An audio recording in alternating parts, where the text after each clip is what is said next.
With food insecurity in the United States on the increase and cutbacks in SNAP food assistance, millions of Americans turn to local food banks to feed their families.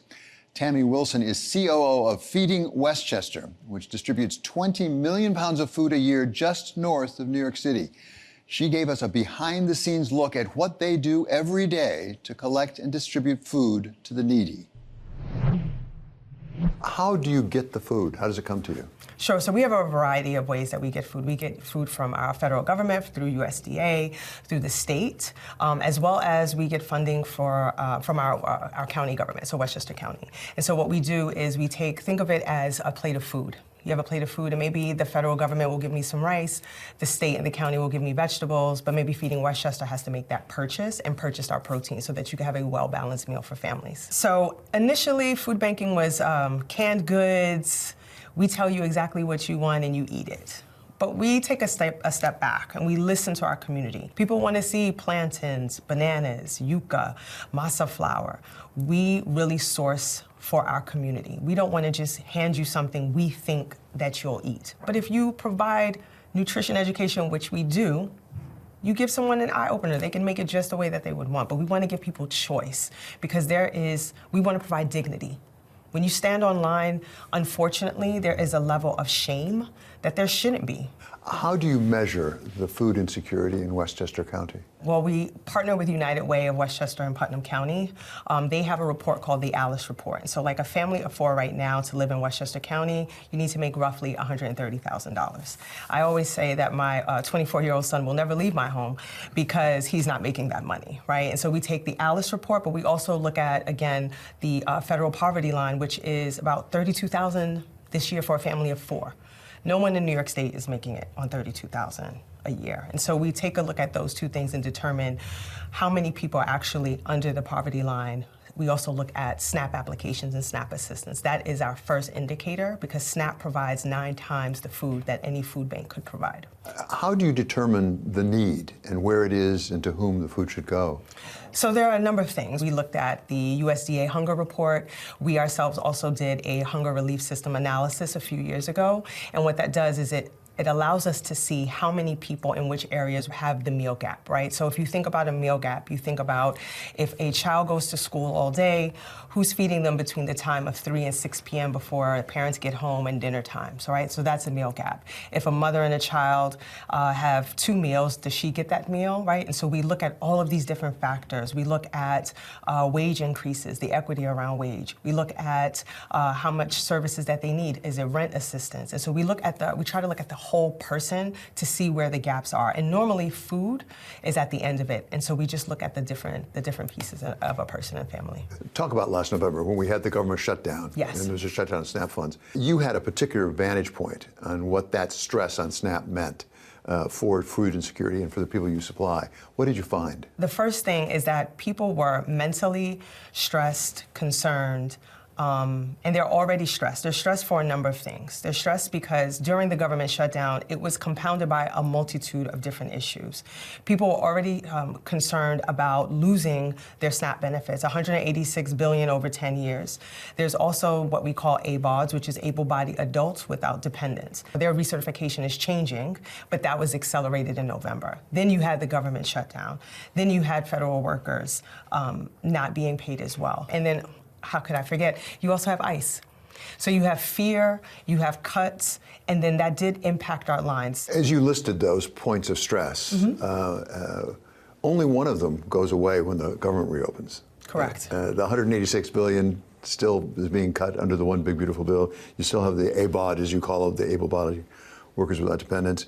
You still have ICE with us. So what do you anticipate going into 26?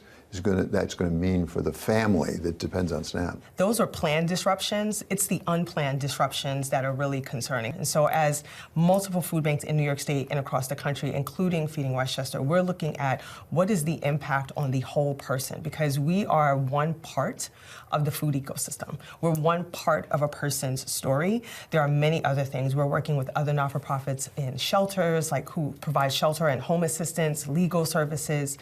The nonprofit community is really trying to figure out what is the next 6 months, year, 2 to 5 years, what is that going to look like for our people?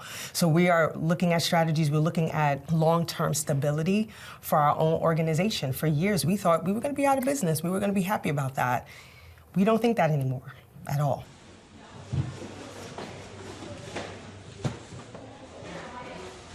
What is all of this? Right, so where we are, we're in our sorting room. This is where sorting happens. We get all donations that come in. They could be from big box stores like Costco's, BJ's, Wegmans, Targets. They come in here, and what we want to do is break them down into smaller items, like smaller things where you can carry for a person, and that our partners can be able to easily distribute. We want to take the load off of them because they're doing all the heavy lifting with our neighbors. So not knowing anything about it, it looks a little chaotic. So there must be a system. What's the basic system? It is chaotic, but there's definitely a method to our madness. So on this half of the room, we're packing retail recovery, specifically what Tami was speaking about. All the donations we get from our big box stores, they sort them here, check them, and categorize them. On the other half of the room, we're also doing retail, but that's specifically frozen retail, things that came out the freezer, and in the same manner, checking, sorting, and categorizing. But when you're talking about produce, you're talking about frozen things. There's a limited period of time. I mean, how do you make sure you get it to people fast enough before it has gone bad? We work with our partners so efficiently, so the moment our drivers go to that store and we bring it back, or the moment that we go to Hunts Point and get our donations and come back, we already know where it's going. So it's either going to fuel our mobile market, so it comes in and it goes out, even if not the same day, the very next day. Because we know the shelf life. We want to make sure it's in and out. We don't want to hold anything. We want to push out as much food as possible to the people. All right. This is the beautiful part about retail recovery.